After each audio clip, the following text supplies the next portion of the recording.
While our culture, at least in the United States, has become more and more politically correct with how we refer to and talk about each other, one group remains continually raked over the coals, even by those with the most elegant elocution: non-human animals. Skinning a cat, killing birds with stones, bleeding a stuck pig, beating a dead horse, shooting fish in a barrel. Yes, these are just sayings, usually uttered without a thought. But language has power. We call animals it instead of she or he. We process them instead of killing them. We cull wildlife instead of carrying out systematic slaughter. We own them instead of enslaving them. We inseminate them instead of raping them. Reality, man, there's a lot of bad eggs in our movement. That's a really speciesist thing to say, isn't it? Bad eggs. There are a lot of bad actors in our movement. Yeah. That's what I'm trying to say. Yeah. We still have to. I think PETA put out like a how to veganize those common statements, like instead of kill two birds with one stone, it's feed two birds with one scone. This got me thinking, would those sayings be forbidden in the vegan world? Looking at what's happening now in the world where people lose their jobs just because they use one specific word, it's not hard to imagine vegans coming for your head if you dared to use blasphemous words. Just imagine being labeled as a speciesist and possibly your career being ruined after you say something like killing two birds with one stone. But let's go further. We already have today some vegans who trespass on someone's property or disrupt businesses. Can you stop filming, please? I don't mind. This milk was stolen from a mother who was killed. These are her calves. They'll be killed as well for this milk. This milk is violence and torture. Just letting you know, if you buy this milk, you're committing animal abuse. So how long are you going to be like this? Yeah. When the animals stop being abused.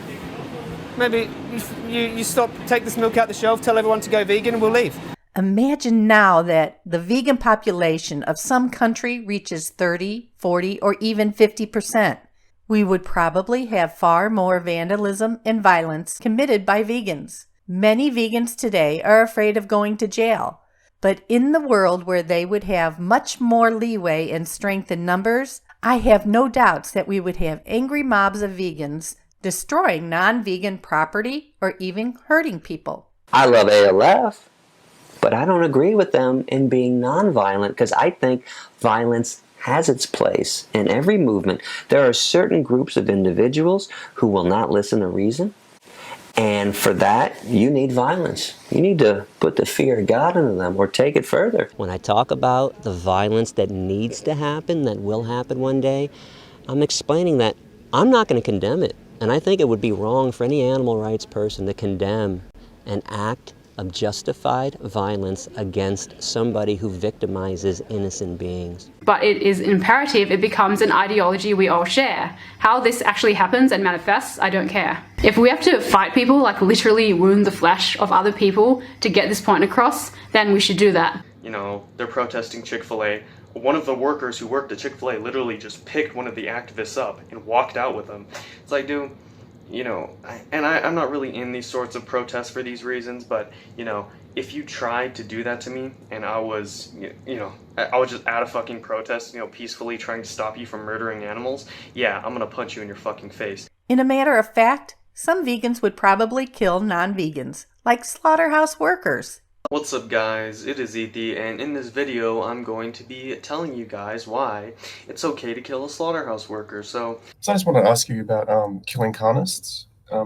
Sure. Purely in principle, would you find it acceptable to kill someone before they make like a carnist purchase? Yeah, like at the very least assuming they have the moral agency to know that they're like supporting a Holocaust or supporting murder, then yeah, I'd say certainly in that sort of circumstance. I'm telling you, it's getting to a boiling point. It's going to be in the very near future that somebody busts into a slaughterhouse or a vivisection lab with guns and they tell the slaughterhouse workers, you take those knives off those pigs' throats right now or I'm going to shoot you. We're the defenders. You might want to call it violence, but hey, you're bringing it on yourself. And that's really scary. Let's go further. Let's imagine that the entire United States becomes a vegan country and starts sending activists all over the world and spies to sabotage animal farming industries in other countries. It sounds like fiction, but looking at vegans today, what they say or do, I don't think it's far-fetched. It also begs the question, would vegan United States wage wars for veganism?